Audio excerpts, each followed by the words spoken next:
Hello, and welcome to the Dance Physio Podcast, a podcast designed to explore ideas and foster discussion around dancer health and wellness. We're here to challenge the status quo, bridge the gap between dance science and the studio, and help change the landscape of the dance industry for the better. I'm your host, Erika Mayall, a dancer turned physiotherapist who is deeply passionate about leaving the dance world better than I found it. I'm so glad you're here. Let's get started. Hello, and welcome back to another episode of the Dance Physio Podcast. This week, we are going to be talking about pre-pointe screening assessments, or sometimes these are just called pre-pointe assessments. And this is sort of a little bit of a carryover from last week's episode where we were talking about dance-specific screening assessments. So with those dance-specific screening assessments, they apply to all dancers and sort of any genre of dance, multiple age groups of dancers.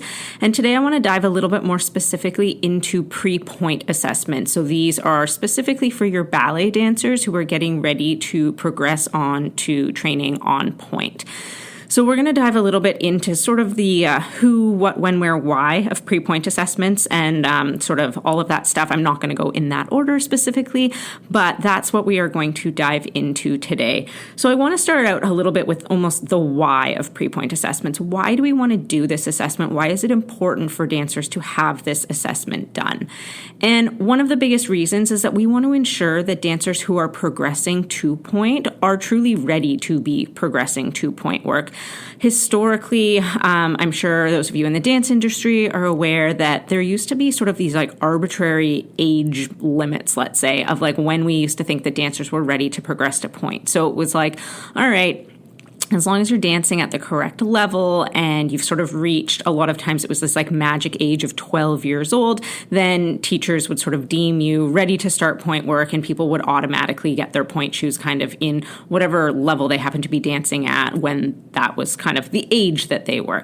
So there was very much this kind of like 12-year-old threshold for a really long time. And it's actually pretty interesting because that 12-year-old threshold really didn't come from anything specific. If you ask people now, they'll often kind of say, oh, well, it's when the growth plates are closed, or it's, oh, when they're skeletally mature enough. And we know that that is actually totally false. So growth plates in the foot do not close at 12 years old. And obviously there's huge amounts of variability person to person on when growth plates do close. But regardless, that's not the sort of like age threshold where we see that even on average. And so I don't actually know where this misinformation came from, sort of how it got perpetuated in the dance world. But for years and years and years, like generations of dancers, these sort of theories have kind of been perpetuated. So much like a lot of things in the dance world, it was kind of just based on tradition more than anything else. And so as we have learned more through dance medicine and science, we know that just this arbitrary age of 12 is absolutely not one of the criteria for progressing to pointe work, but there's other things that we need to consider. And so we're looking at some specific physical parameters and things like that we'll get into more a little bit later in this episode. So, like I said, one of the biggest reasons why is that we want to ensure that dancers are safe. We want to try and minimize the risk of injury with progressing to pointe work. We know the loads, like the forces and loads through the foot, increase exponentially when you start dancing on your toes or like when you're up on your block on a pointe shoe. So we want to make sure that the dancer is in the best position possible to be able to kind of accommodate for these loads and deal with these loads in their body so that they're not becoming susceptible to injury once they progress to pointe work. One of the other biggest reasons why I think pre-pointe assessments are so important, and I think that every dancer should have a pre-pointe assessment, is just for transparency. We all know in the dance world there can be a lot of accusations of favoritism or those types of things. And so if you're a teacher, that's really hard to balance when you have students who are maybe like more like a little bit more advanced compared to their peers, and students who maybe need a little bit more time to reach that level. And then you have the students whose maybe their feelings are hurt, or parents who think, well, you know, so-and-so is progressing to pointe, and so why can't my child progress to pointe because they're the same age and they dance in the same class, and all of those types of things. And so these conversations are definitely happening in the dance industry. And so having a transparent and objective process to go through to kind of determine when dancers can progress to point really takes a lot of this away. I remember being a dancer when I can't even remember exactly how old I was, but I'm going to say I was sort of 10, 11, somewhere in that age, and really, really wanting to start point work and really kind of being like super, super keen and seeing some of my friends and some of my peers sort of get their point shoes and really having absolutely no idea what that decision was being based on. We weren't given any of that information. It was all very much just like nothing was ever discussed about it until the day where the teacher would come up and say, okay, you're ready for point shoes, which was obviously a very exciting day. But I remember as a kid being like, what do I need to do to be able to like get point shoes? Do I just have to work harder in class? Are there specific things? Am I ever going to get to have point shoes? Like that type of thing. And so having a sort of like very, very transparent pre-point assessment process takes a lot of that anxiety or that sort of guesswork away from the dancers. And so they know exactly what the process is to be able to work towards getting point shoes if that is their ultimate goal. And for teachers, it really just gives you a lot of good objective information to back up your decisions, because we all know that you need to justify those decisions to the dancers and to the parents. And when you have this information that is like, okay, these are what we're looking at on the assessment, this is where you're totally fine or you're excelling or whatever, but this is the area you still need to work on. It gives the dancer and the family, the parents, whoever it is, really concrete information for them to understand your decision-making process. And so hopefully that then eliminates some of those complaints of, favoritism or whatever it is that we want to call it in through there.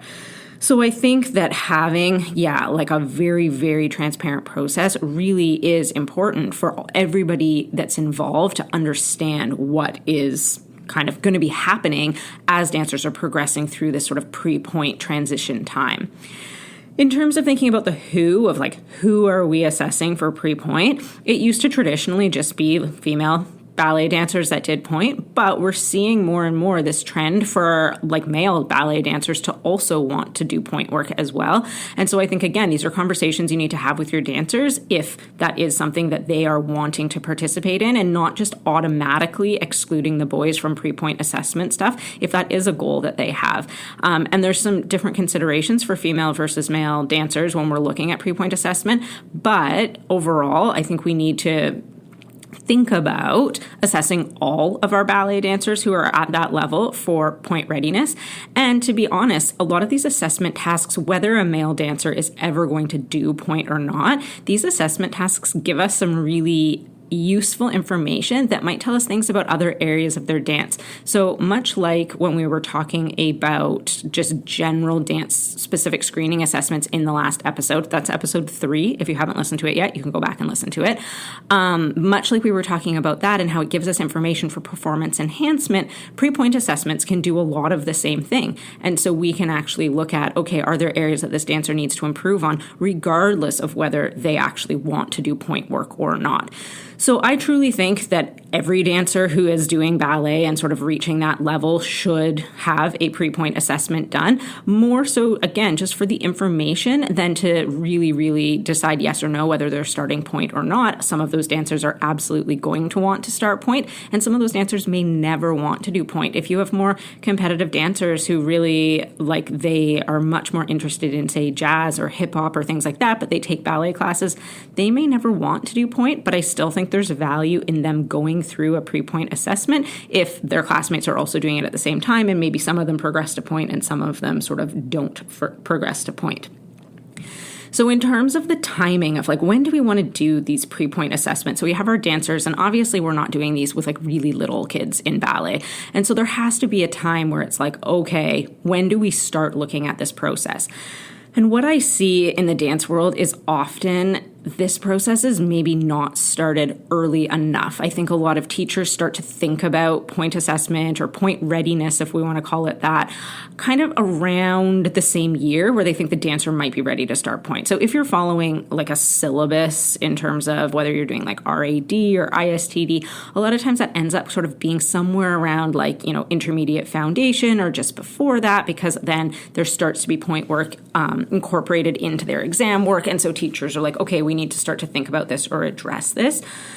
But in reality, I think there's a lot more value in starting this process earlier. We want to start this process, I would say on average, and again, we're never going to know exactly when a student's ready for point, so this is a little bit of a guessing game, but I would say somewhere around 2 years before we think this dancer might be ready to start point. And although, like I mentioned before, that age of 12 years old was like very arbitrary and picked for a seemingly no reason in terms of like starting point work back in the day, oftentimes when students sort of meet all of the criteria of the pre-point assessment, they happen to be around 12 years old. So that age doesn't necessarily, like it still sometimes holds true, but not for the reasons we used to think that it held true. So if we're thinking about that and we want to kind of start the process at least a year, but maybe even 2 years before dancers might be ready to begin point work, then we're probably looking at somewhere around 10-ish years old. This, of course, is going to vary dancer to dancer. It's going to depend on how many years they've been dancing for, what level they're dancing at, their physical maturity, all sorts of different factors play into this. But oftentimes it ends up being kind of around, if again, we're looking at kind of syllabus work and especially like RAD type work, it might be around grade 4 ballet or kind of 10, 11 years old, somewhere in that neighborhood. So we want to start the process before we think the dancers are ready. What I often see is that teachers or studios are starting this process when they think the dancers are ready. So they're almost using a pre-point assessment as like a pass-fail type test. So, okay, we think you might be ready to start point, have an assessment done. Did you pass it? Yes, great. Here's your point shoes. Oh, you didn't pass it. What do we do with you now? And to me, a pre-point assessment really should be a process. And so, like I said, we want this to take place over like a year or maybe 2 years. So the first time a student's participating in this assessment, we're not expecting them to pass it. I don't expect dancers to pass an assessment the first time they do it, especially when we're starting it early. But it gives us information about what areas the dancer needs to focus on to really progress and be ready when they then hit that sort of appropriate level of dance or age or whatever it is we're looking at. And so if we can reframe this as a process rather than sort of like a pass fail or something to just like achieve like a check mark, I think it really helps dancers as well, because there's certainly studios that I've gone into to do pre-point assessment where the dancers are like a nervous wreck. They are so nervous, which obviously does not help their performance on the assessment, but they're looking at it almost as like an evaluation. Like they're really working themselves up the same as they would for like an exam or even a competition where they're being like judged by somebody. And that is not the purpose at all. The purpose is to figure out, okay, where are you right now? What areas do you need to focus on? And then kind of put together a plan or have a plan in place moving forwards so that we can achieve the goal of eventually being able to progress to point work. So like I said, it's going to vary depending on like dancer and that sort of thing, but somewhere between like a year to 2 years before we think they're truly going to be ready is what I think is like the best timing, because it gives us a lot of time to then address some of these areas of concern, and it gives dancers goals to focus toward. So if you do have a pre-point class, or some studios will have kind of like a foot and ankle strength and conditioning class or things like that, you can really focus what you're working on in those classes and target that stuff based on what you're seeing in like that sort of pre-point assessment that you are conducting. So in terms of where do we do these assessments? How do they get done? Where do they get done? There's lots of options for this. The vast majority of dancers probably do not need a pre-point assessment being done by a healthcare professional. So I think dance teachers are absolutely equipped to be able to assess for pre-point readiness. And so that can happen in a studio setting. And so some pre-point assessments are designed to be done on an individual basis. So maybe a teacher is working individually with a student to go through an assessment tool. But they also can very easily be done in a class or in a group setting. So again, if you have students who are at, whatever level it happens to be, maybe it's your grade 4 ballet students, maybe part of your curriculum that year becomes, okay, every 2 or 3 months, we're going to go through the pre-point assessment tasks. We're going to see where people are at. We're going to see where we're making progress towards the end result, where we're not making progress, all of that sort of thing. So I do think it can be done at a studio and in a studio setting and even in a class setting.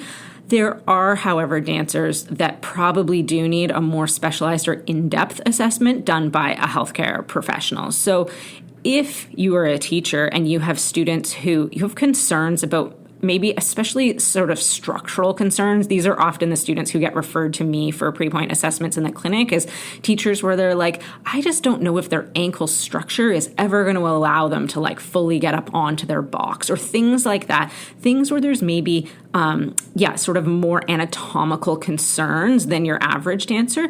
You probably want to refer that dancer out and just make sure that there's nothing kind of like structurally underlying that's going to be problematic for them kind of progressing to point work. You also might want to consider the assessment being done by a healthcare professional if you have a dancer who has a history of injury, and specifically foot and ankle injuries, like if they've had any sort of especially like stress fracture history, or even bad ankle sprains, things like that. But even other injuries, like if they're kind of your dancer who's maybe, quote unquote, chronically injured, or they seem to have like a lot going on, they might benefit from having sort of a more individual or sort of an assessment done one-on-one with a healthcare practitioner. But the vast majority of your dancers can probably be assessed in a studio setting, and sort of, again, whether that's individual or as part of a group class.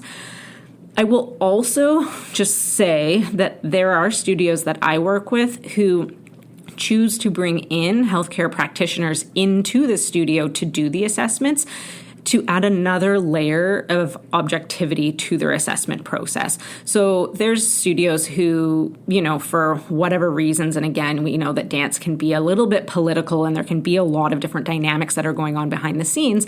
Teachers want to remove as much of that as possible and really have the most objective assessment and really say like, okay, are we making sure that we're doing what's best for the dancer? And so you can, if you are a teacher or a studio owner and you think like, okay, do you know what, maybe this isn't the process that we want to undertake or take on responsibility for as teachers, you could try and form a relationship with a healthcare practitioner who comes in and does the pre-point assessments, either, again, individually or in a group setting, but is performing them for your studio on, sort of a annual basis or periodically throughout the year. And I certainly have studios that I have that relationship with. And again, it's usually because they just want this extra layer of objectivity when they're then presenting the results and really kind of like making decisions about point readiness. I will say, as a healthcare practitioner, I think it's very, very, very important to remember that we are never making the final decision about point readiness. So I can sort of, quote unquote, clear a dancer to say, I don't have any concerns about, say, their structure or their, strength or things like that, or things that are part of this assessment process. I can say they meet all of the criteria from my perspective.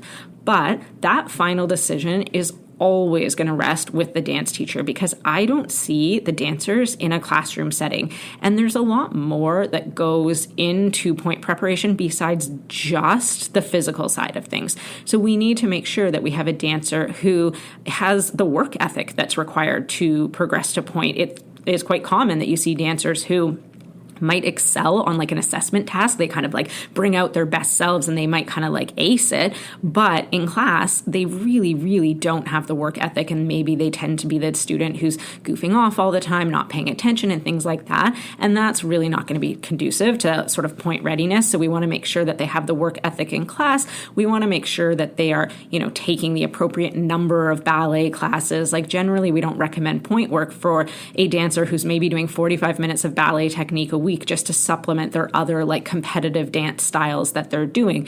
Really, at that, if we have a dancer like that, there's probably no reason for them to actually be doing point work, and they're better off just staying on a flat foot and just working on basic ballet technique. So there's so many factors that figure into it. And so I'm always very careful to make sure that dancers who come for a pre-point assessment at the clinic know that although I may or may not clear them from a physical standpoint, I am not going to like give them the green light to be like, oh, go buy point shoes tomorrow. I'm going to pass that information on to their teacher, and then the teacher gets to make the ultimate decision in terms of whether that fits into the schedule. It also depends on whether they have a point class that the students can attend at the studio. Like there's so many factors that figure into it. So I think that's important for healthcare practitioners to remember, and especially if you don't necessarily work with dancers all the time, but you work with them occasionally and maybe in kind of more of like a one-off capacity, we don't want to be making decisions that really should be the dance teacher's decision at the end of the day.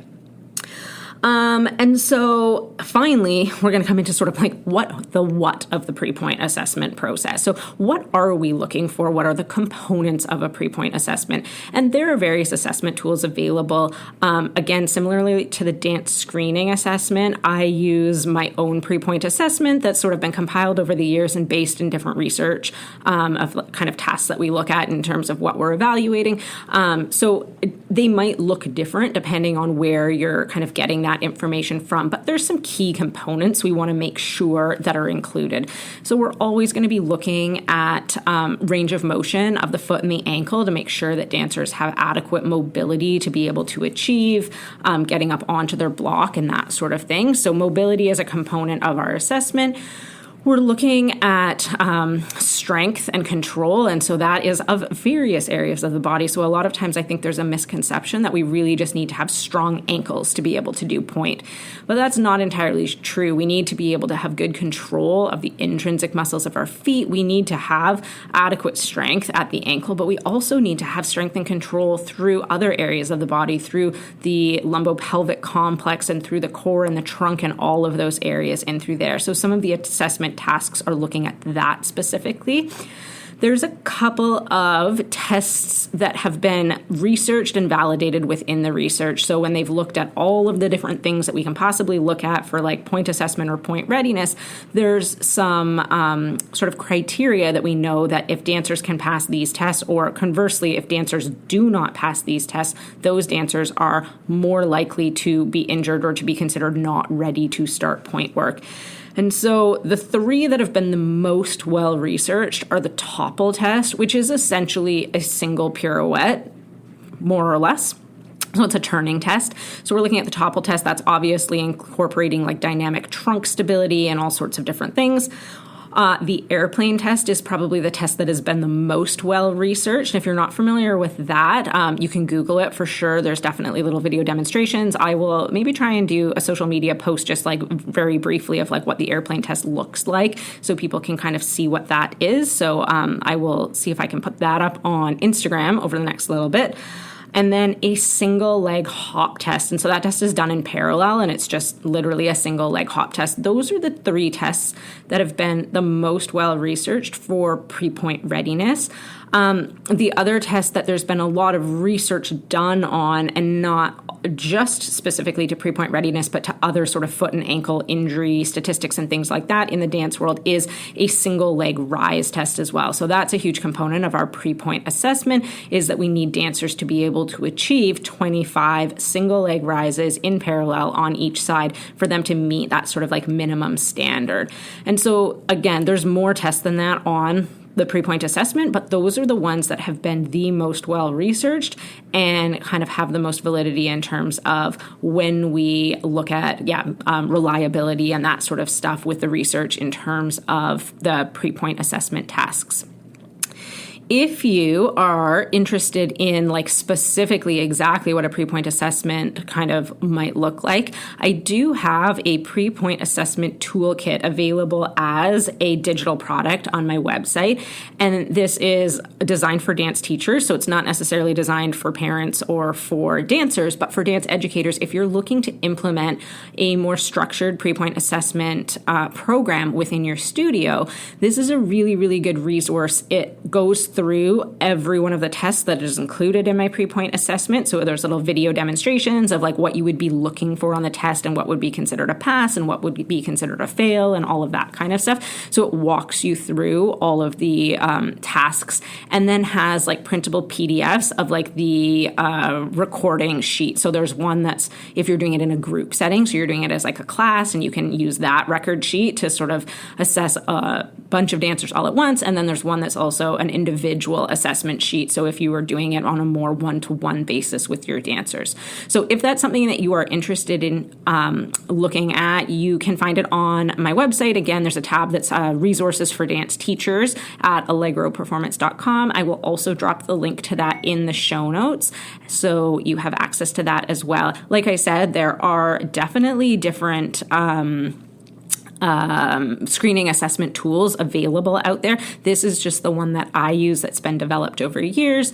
And so I've made it available to dance teachers because, like I said, I truly think that every dancer should undergo a pre-pointe assessment, but I fully recognize that not every dancer has the opportunity to work directly with a dance-specific healthcare provider. And I do think that in the vast majority of cases, dancers really can be assessed by a teacher. I don't think it always needs to be done by a healthcare practitioner, as long as there is like a very kind of clear, research-driven, objective way of assessing a dancer. And it's not just a teacher being like, oh, well, based on my 30 years of experience, you can start point and you can't start point. That's maybe not what we're talking about when we're talking about pre-point assessment. We want it to be an assessment where there is clear, objective measures of like, yes, this dancer is meeting these criteria, or this dancer still has things they need to work towards with this criteria.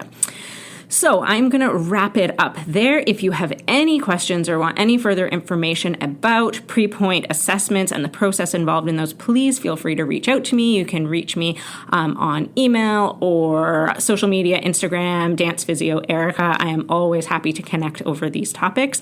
And just one reminder, if you have not yet, please like and subscribe to my podcast channel. It really helps other people find the podcast. And if you are so inclined, I would also be so appreciative if you wanted to leave a review and let me know what you think.